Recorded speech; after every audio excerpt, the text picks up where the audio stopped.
ఒంటిమిట్ట శ్రీ కోదండరామస్వామి భద్రాచలం ఎంత ఫేమస్ ఆంజనేయ స్వామి వారైతే ఉండరన్నమాట. సీతారాముల కళ్యాణ్ 16th సెంచరీలో ఏకశిలా నగరం అనే దేవుడి దగ్గరే వచ్చి 1356 సంవత్సరాల వకులామాత టెంపుల్ ఉంటుంది. తెలిసింది ఏంటంటే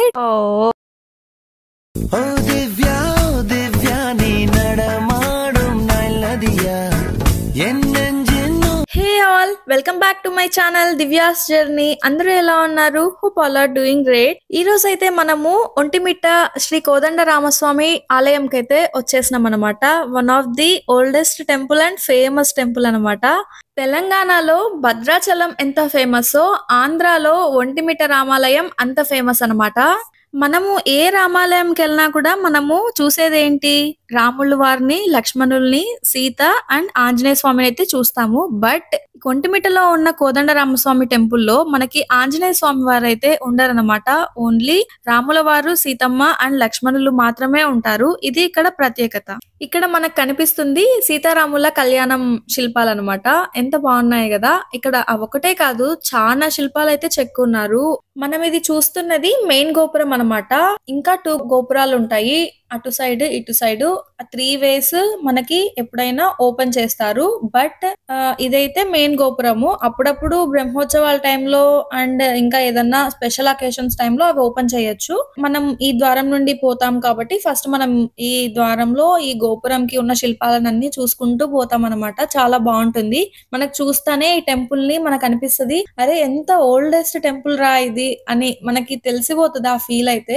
ఇది 16th సెంచరీలో కట్టిన టెంపుల్ అనమాట. అప్పటి నుండి డెవలప్ చేసుకుంటూ వస్తున్నారు. 16th సెంచరీ అంటే అరౌండ్ 500 years అవ్వచ్చు. ఇంత ఓల్డెస్ట్ టెంపుల్ ఇప్పుడు మనం చూస్తున్నామంటే అసలు ఎంతో గ్రేట్ కదా.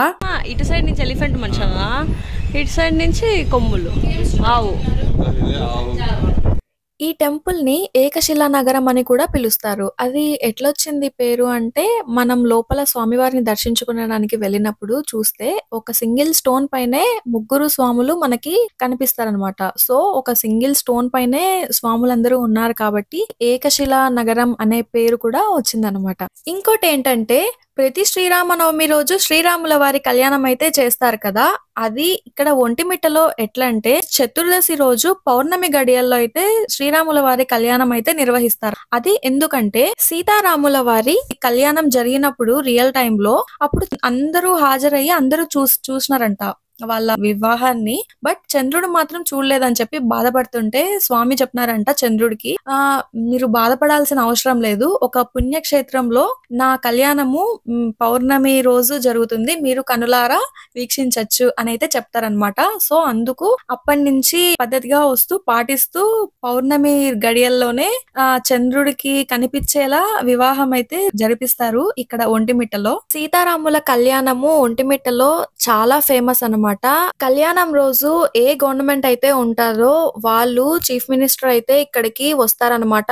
పట్టు వస్త్రాలు స్వామివారికి సమర్పిస్తారు. అది ఒక ఆనవాయితీ, ఎవ్రీ ఇయర్ అలానే జరుగుతుంది. సీతారాముల కళ్యాణము టీటీడీ వాళ్ళు వచ్చి ఇక్కడ జరిపిస్తారు. చాలా బాగా జరుగుతుంది. అన్ని ఊర్ల నుండి చాలా మంది జనాలు అయితే వచ్చి హాజరవుతారు అనమాట. అండ్ ఇంకా ఏంటంటే, ఎవ్రీ సెకండ్ సాటర్డే మనకి ఇక్కడ తిరుమల ప్రసాదం అయితే దొరుకుతుంది. ఇక్కడ ఒంటిమిట్ట అనే పేరు ఎందుకు వచ్చింది అంటే, పూర్వకాలంలో ఒంటుడు మిట్టుడు అని 2 తోడు దొంగలు ఉండేవాళ్ళంట. వాళ్ళు అక్కడ సొమ్ము నగలు అవన్నీ దొంగతనం చేసి ఇక్కడ దేవుడి దగ్గరే వచ్చి, ఇప్పుడు చిన్న గుడి పెద్దగా ఇట్లంతా లేదంట, అక్కడ దాచుకొని అట్లా ఉండేవాళ్ళంట. ఇక్కడే పడుకునేవారంట గుడిలో, టెంపుల్లో. అట్లా ఒకసారి స్వామి వాయిస్ వినిపించిందంట. కళ్ళలో కనిపించినారో లేదంటే వాయిస్ ఏదో వినిపించి చెప్పినారంట, ఎందుకు మీరు డైలీ దొంగతనం చేస్తున్నారు, మంచిగా మారి మంచిగా ఉండొచ్చు కదా అని చెప్పి స్వామి చెప్తారంట. అప్పుడు వాళ్ళు మారి స్వామికి భక్తులయ్యి స్వామిని కొలుస్తూ మంచిగా ఆలయాన్ని నిర్మిస్తారు. అందుకే ఒంటుడు మిట్టుడు నుండి ఒంటిమిట్ట అని పేరైతే వచ్చిందని కూడా అంటారు. అండ్ ఇక్కడ చూసినారా 1356 సంవత్సరాల క్రితంది శిలాశాసనాలైతే ఇక్కడ ఉన్నాయి. చెక్కబడి ఉన్నాయి స్టోన్ పైన. ఇవి చూడండి. ఇక్కడైతే నాకు శంకు చక్ర నామాలు, సూర్య భగవానుడు, చంద్ర భగవానుడు వీళ్ళైతే కనిపిస్తున్నారు. బట్ ఇక్కడ ఇది ఏ లాంగ్వేజ్ లో రాస్తున్నారు ఏంటి అనేది అయితే నాకు తెలీదన్నమాట. మీకెవరికైనా దీని స్టోరీ ఇక్కడ ఏం రాస్తున్నారు ఏంటి అనేది తెలిస్తే కామెంట్ చేయండి. నెక్స్ట్ టైం అయితే మనం తెలుసుకుందాము. ఇదేనమాట ఒంటిమిట్ట విశేషాలు. మేము ఒంటిమిట్ట నుండి తిరుపతికి అయితే బయలుదేరిపోయినాం అన్నమాట. మాకు నెక్స్ట్ డే తిరుమలలో దర్శనం అయితే ఉంది. దాని బిఫోర్ డే మేము బయలుదేరినాము. ఇక్కడ తిరుపతిలో వకులామాత టెంపుల్ ఉంటుంది, అది చూసుకొని పోదాము అంటే మేము ఆఫ్టర్నూన్ టైం అయిపోయింది, లంచ్ టైమ్. వకులామాత టెంపుల్ కి అయితే వచ్చినాం అనమాట.